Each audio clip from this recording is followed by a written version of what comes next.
ये कहानी साल 1994 में शुरू होती है। नखीरन मैगजीन के संपादक ने एक सूचना प्रकाशित कराई और उस सूचना में लिखा था कि हम आने वाले वक्त में यानी कि 21 मई 1994 से एक डायरी प्रकाशित कराएंगे।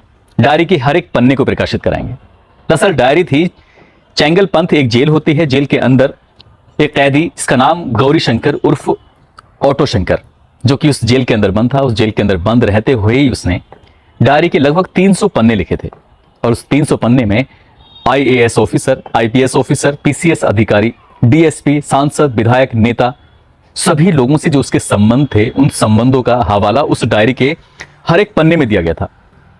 उन डायरी के पन्नों में साफ लिखा था कि किस अधिकारी ने कितनी बार लड़कियां अपने घर पे बुलाई रात बिताने के लिए, उनके साथ वक्त गुजारने के लिए। जब ये वाली बातें लोगों को पता चलती हैं अखबार के माध्यम से कि एक सूचना प्रकाशित होगी, तो लोगों को बेसब्री से इंतजार था। इससे पहले कि यह सूचना प्रकाशित होती, ये डायरी के पन्ने जमाने के सामने आते, पहले ही कोई व्यक्ति सीधा पहुंच जाता है कोर्ट में और जाकर यह अर्जी देता है कि साहब ये डायरी के पन्ने आने नहीं चाहिए, यदि आते हैं तो उन्माद फैल जाएगा, समाज में एक तरह से अविश्वास फैल जाएगा, लोग अधिकारियों पर, नेताओं पर यकीन ही नहीं करेंगे, ऐसी बात हो जाएगी। बात कोर्ट तक पहुंच जाती है तो फिर किसी की हिम्मत नहीं होती जब तक कोर्ट का फैसला नहीं आता। लेकिन कई साल के बाद इस पर कई सारी वेब सीरीज बनी, कई फिल्में बनी, कई धारावाहिक बने और जब ऑटो शंकर की कहानी लोगों के सामने आती है तो लोग सुनकर, उसे देखकर हैरान रह जाते हैं। आज की कहानी उसी ऑटो शंकर की है जिसको हम सुनाने जा रहे हैं। आदाब, नमस्कार, सत श्री अकाल, मैं उस्मान सैफी। आज की जो सच्ची घटना मैं आपको सुनाने जा रहा हूं, ये सच्ची घटना है तमिलनाडु प्रदेश के शहर मद्रास की, जिसे आजकल लोग चेन्नई के नाम से जानते हैं। दरअसल एक महिला जिसका नाम विजया होता है, विजया रोज थाने जाती थी और थाने जाने के बाद लगातार अपील कर रही है, कभी थानेदार से तो कभी SHO, DSP, IPS ऑफिसर, अलग अलग अधिकारियों के पास जाकर कहती थी कि सर मेरे पति गायब हो चुके हैं, मेरे पति को ढूंढने में मदद कर दीजिए, मेरे पति के साथ 2 और लोग हैं, उनका भी कहीं अता पता नहीं चल रहा है। वो रोती थी, गिड़गिड़ाती थी, लेकिन अधिकारी बड़े हों या छोटे हों, नेता हों, विधायक हों, सांसद हों, कोई उसकी बात को सुनने को तैयार ही नहीं था।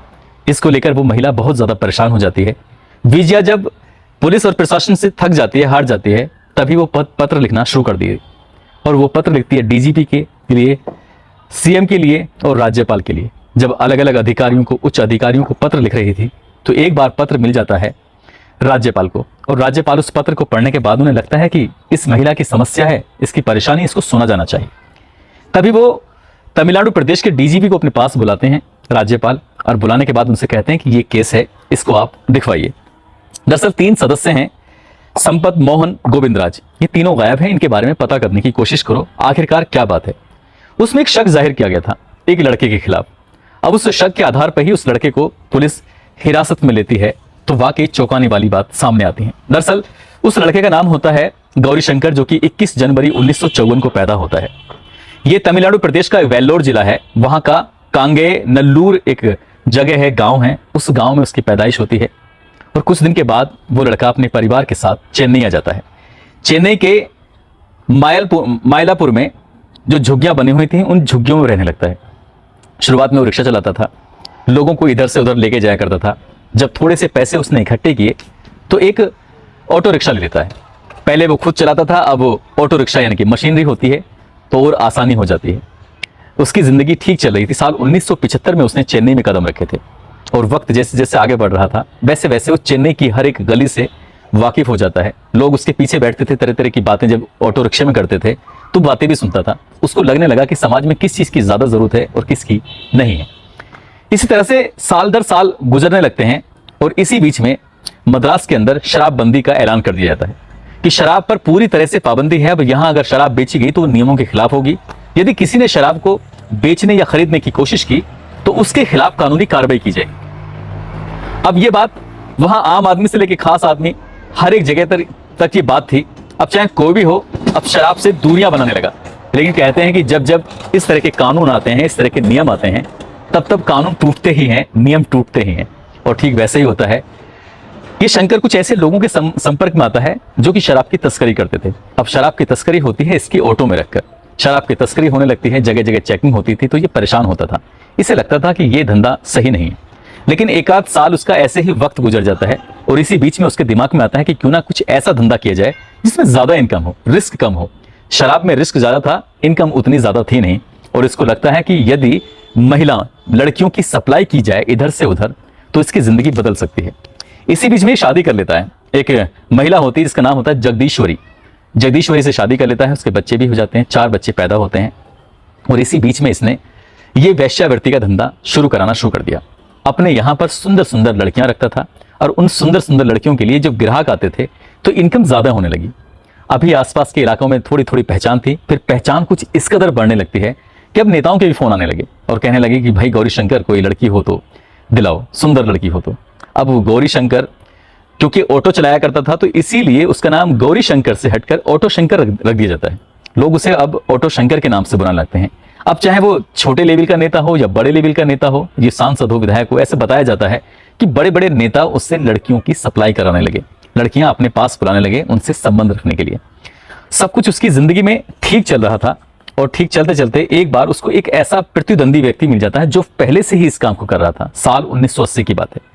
जब वो व्यक्ति मिलता है तो उसने इसकी जो कदम बढ़ा रहा था, जमाने की कोशिश कर रहा था ये ऑटो शंकर, तब इन दोनों के बीच में झगड़ा हो जाता है। और झगड़ा कुछ इस कदर बढ़ता है कि लोग देखते हैं कि वाकई यार झगड़ा ज्यादा हो रहा है। तब ये हाथ पैर जोड़कर उससे विनती करता है, रिक्वेस्ट करता है कि भाई इस झगड़े को यहीं खत्म कर दो, मिल बांटकर काम करते हैं।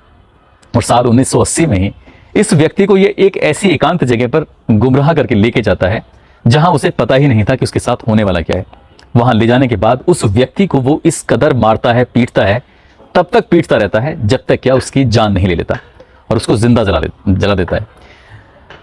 वो व्यक्ति मर जाता है, जल जाता है। जलने के बाद उसकी जो कुछ अवशेष बचते हैं उसके शरीर के, उनको गठरी में बांधता है। गठरी में बांधने के बाद समुद्र में डिस्ट्रॉय कर देता है, फेंक देता है। साल दर साल ऐसे ही गुजरते चले जाते हैं।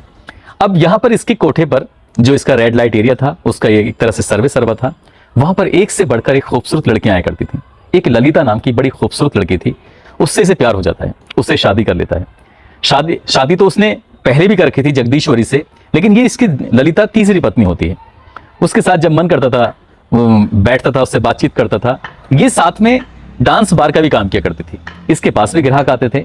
अब ऐसे ही इसकी जिंदगी में लड़की की में सब कुछ ठीक चल रहा था, लेकिन एक दिन इस लड़की ने सुदुलाई मुथु के साथ ये भाग जाती है, रफू चक्कर हो जाती है। इसको हर जगह तलाश करने की कोशिश की जा रही थी, लेकिन ना ललिता मिलती है और ना ही उसका सुदुलाई मुथु मिलता है दोनों। अब ये इधर उधर तलाश कराने की कोशिश करता है, अपने साथियों से कहता है कि ललिता कहीं मिलती है तो उसको किसी भी हाल में ढूंढ के लेके आओ। इसी बीच में उसका धंधा जो था वो बहुत चोखा चलने लगा, अच्छा चलने लगा।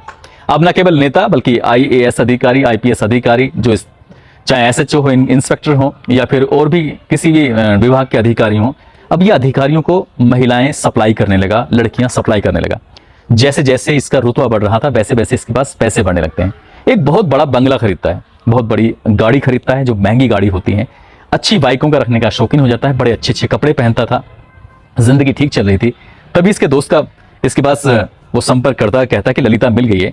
जब ललिता मिलने की बात आती है तभी वो अपने दोस्त से कहता है कि यार उसको एक काम करना, पेरियार नगर में लेके चलना, वहीं मिलते हैं। तो ये अक्टूबर 1987 की बात है। पेरियार नगर में ये ललिता पहुंच जाती है और जब ललिता को देखता है तो बड़ा खुश होता है, कहता है कि तुम मुझे छोड़कर कहाँ भाग गई थी, तुम्हें ऐसे नहीं जाना चाहिए था। ललिता को वो प्यार से बैठाता है, बिठाने के बाद ही अपने दोस्तों के सामने उसको बांध देता है और बांधकर उसको पीटता रहता है।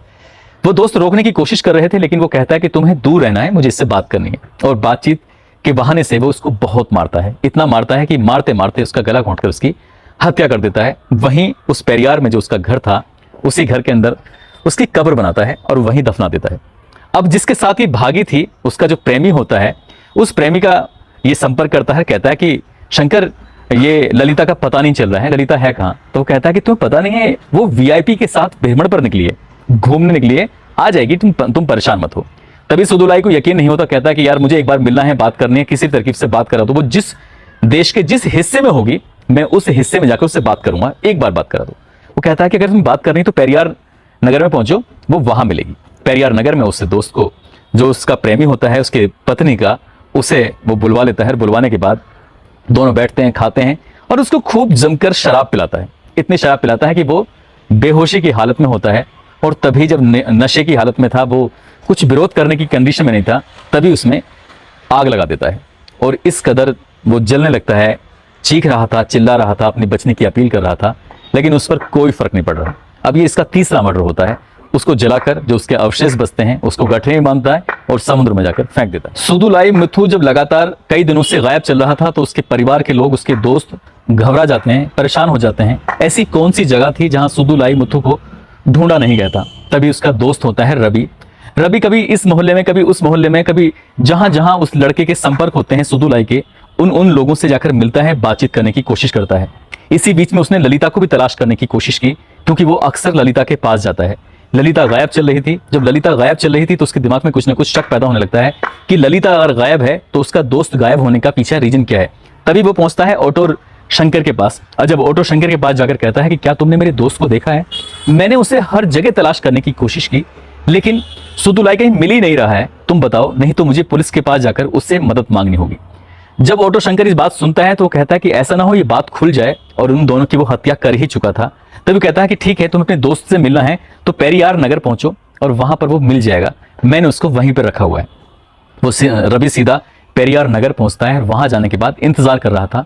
तभी ऑटो शंकर अपने दोस्तों के साथ आता है और आने के बाद रवि से बात करता है। रवि से कहता है कि ठीक है, बहुत जल्दी तुम्हारी मुलाकात करेंगे। जैसे वो कुर्सी बैठा था तुरंत उसको बांध लेते हैं और बांधने के बाद उसके साथ मारपीट करना शुरू कर देते हैं। तब तक मारते हैं जब तक क्या रवि मर नहीं जाता। और जब रवि भी मर जाता है तो उसकी भी यही घर के अंदर कब्र बनाई जाती है, उसको दफना दिया जाता है। कुछ लोगों का तो ये भी कहना है कि उसको दीवार में चिन दिया गया था। अब उसे दीवार में चिन दिया है या फिर घर में दफना दिया है, कुल मिलाकर उसके सबूत जो थे उसी घर के अंदर, उस चार दीवारी के अंदर कैद हो जाते हैं। सब कुछ ठीक चल रहा था। साल 1988 का यह वाकया था कि लगातार उस शहर से लड़कियां गायब हो रही थी। एक के बाद एक 9 लड़कियां जब गायब हो जाती हैं। इसी बीच में एक लड़की जो कि गुजरात की थी, जो कि यहाँ चेन्नई में आई थी अपना कोई कोर्स करने के लिए, पढ़ाई करने के लिए, और उस लड़की पर जब किसी ने हाथ डालने की कोशिश की तो उस लड़की ने अपने किसी तरह से जान बचाई और वहां से भाग जाती है। पुलिस थाने जाने के बाद वो शिकायत करती है, कहती है कि सर मेरा किसी ने अपहरण करने की कोशिश की है। तभी वो लड़की जब पुलिस वालों से बताती है, कहती है कि बार बार एक ही नाम सुनने को मिल रहा था, ऑटो शंकर।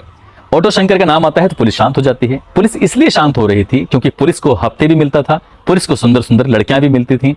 इसलिए पुलिस किसी पर उस शिकायतें जरूर आती थी थाने में, चौकियों में, बड़े बड़े अधिकारियों के पास, लेकिन पुलिस काम नहीं करती थी क्योंकि ऑटो शंकर का रुतबा इस कदर कायम हो जाता है। पैसे के साथ साथ उसका रुतबा बढ़ने लगता है, बड़े बड़े लोगों से संपर्क होने लगते हैं, इसलिए कोई उस पर आसानी से हाथ नहीं डाल रहा था। और तभी साल 1988 के अंदर ही प्रतिद्वंदी गिरोह के 3 सदस्य आते हैं, संपत, मोहन, गोविंदराज। अब ये तीनों के तीनों इससे कहते हैं कि भाई तुम हमारी लड़कियां लेते हो, सप्लाई करते हो, तो तुम्हें उसके पैसे हमें भी देने होंगे। ऑटो शंकर ये बात सुनता है, कहता है कि भाई मैं तो जो लड़कियां लेता हूं उनके पैसे मैं तुम्हें क्यों दूंगा। कहता कि ये लड़कियां मेरे साथ काम करती हैं, इसलिए तुम्हें इनके पैसे देने ही होंगे। जब बात इस तरह की आती है तो वो उन्हें भी किसी बहाने से पेरियार नगर ले जाता है और कहता है कि ठीक है, जैसा तुम कहते हो, दोस्तों के बीच में झगड़ा नहीं होना चाहिए। प्यार से बात करता है और प्यार से बात करने के बाद उसी पेरियार जगह में ले जाने के बाद उन तीनों को जमकर शराब पिलाता है और शराब पिलाने के बाद उन्हें भी ऐसे ही जलाकर मार देता है और मारने के बाद उनके जो शव होते हैं उनको समुद्र में बहा देता है। बाकी जो इनके अवशेष बचते हैं, इनमें से ही जो एक लड़का होता है संपत, उसकी पत्नी विजया, वो लगातार अपने पति को तलाश कर रही थी। जब उसका पति नहीं मिलता है तो वो बेइंतहा परेशान हो जाती है। ऐसा कोई अधिकारी नहीं था, ऐसा कोई नेता नहीं था जिसके पास वो नहीं जा रही थी। तभी उसने मुख्यमंत्री को, डीजीपी को और राज्यपाल को जो पत्र लिखे और राज्यपाल ने उसके पत्र को गंभीरता से लिया, तब जाकर पुलिस ने इस घटनाक्रम का खुलासा किया था। और जब उसने खुलासा करता है तो 6 हत्याओं के सबूत मिल जाते हैं। इसी 6 हत्याओं को उस पर साबित कर दिया जाता है कि हाँ, इन 6 हत्याओं को इसने अंजाम दिया है। चाहे वो ललिता हो, सुदुलाई हो, रवि हो, संपत हो, मोहन हो या गोविंदराज, इन 6 हत्याओं का जो आरोप था उस पर सिद्ध हो जाता है। लेकिन 9 लड़कियां जो गायब हुई थी उनका आरोप उस पर सिद्ध नहीं हो पाता है। उन लड़कियां वो जिंदा थी, मर गई थी, क्या हुआ उनके साथ, कुछ नहीं हुआ। कुछ होता है, नहीं होता है, इनके बारे में तो उनको पता नहीं चल पाता। फिर पुलिस इस मामले की चार्जशीट लगाती है। चार्जशीट लगाने के बाद मामला अदालत पहुंचता है। एक दिन ऐसा मौका आता है इसके साथ, इसके साथियों के साथ, कि 20 अगस्त 1990 को ये जेल से भाग जाता है। और जेल से भगाने में जेल के ही ऑफिसर इसकी मदद करते हैं, क्योंकि जेल में ही रह के इसने लोगों को पैसा खिलाया था। वो भाग जरूर जाता है, इसमें 5 कैदी भी साथ होते हैं, शामिल होते हैं। लेकिन पुलिस आखिरकार, जब पुलिस पर प्रेशर पड़ता है, लगातार इसमें अखबारों में कवरेज चल रही थी, तो ये गिरफ्तार कर लिया जाता है। और गिरफ्तार करने के बाद इसको फिर से जेल में डाल दिया जाता है। और 31 मई 1991 को चेंगलपट्टू न्यायालय ने शंकर, उसके दोस्त एली और शिवाजी, इन 3 को सजाए मौत का हुक्म सुनाया था। बचने की तमाम कोशिशें की थी। मामला फिर उच्च न्यायालय में जाता है। उच्च न्यायालय से बात पहुंच जाती है राष्ट्रपति के यहाँ, और शंकर दयाल शर्मा इसकी अपील को खारिज कर देते हैं और एक दिन ये भी आता है कि इसको फांसी की सजा मुकर्रर कर दी जाती है, यानी कि सिर्फ शंकर की। 27 अप्रैल 1995 की सुबह लगभग 6 बजे के आसपास सलेम केंद्रीय कारागार, सलेम, तमिलनाडु में इसको फांसी दी जाती है। और ये एक ऐसा अपराध होता है, बताने वाले, कहने वाले ये कहते हैं यदि इसने वो 300 पन्नों की डायरी ना लिखी होती तो कभी भी ये फांसी नहीं चढ़ता, क्योंकि उस डायरी के अंदर उसने उन अधिकारियों के नाम लिखे थे जिन अधिकारियों के नाम यदि प्रकाशित हो जाते तो वाकई अपना आप में बवाल मच जाता। उन नेताओं के उसने उस डायरी के अंदर नाम लिखे थे, यदि वो नाम दुनिया के सामने प्रकाशित हो जाते तो बवाल मच जाता। तो शायद इसीलिए न्यायालय ने इतनी तेजी की थी कि महज 1 साल के अंदर अंदर इसको फांसी की सजा भी सुनाई और फांसी की सजा सुनाने के बाद उसको सूली पर चढ़ा भी दिया था। दोस्तों, इस पूरे घटनाक्रम को सुनाने का उद्देश्य किसी को परेशान करना नहीं है, किसी का दिल दुखाना नहीं है, बल्कि आपको जागरूक करना है, आपको सचेत करना है। और जाते जाते आज सुनील रावत हैं, जखोल के रहने वाले हैं, विकास पाल हैं, शिवा चंदोली से हैं। आज इन सभी का जन्मदिन है, इनको जन्मदिन की बहुत सारी शुभकामनाएं, बहुत बहुत मुबारकबाद। आप सब लोग अपना ख्याल रखें, सुरक्षित रहें। जय हिंद, जय भारत।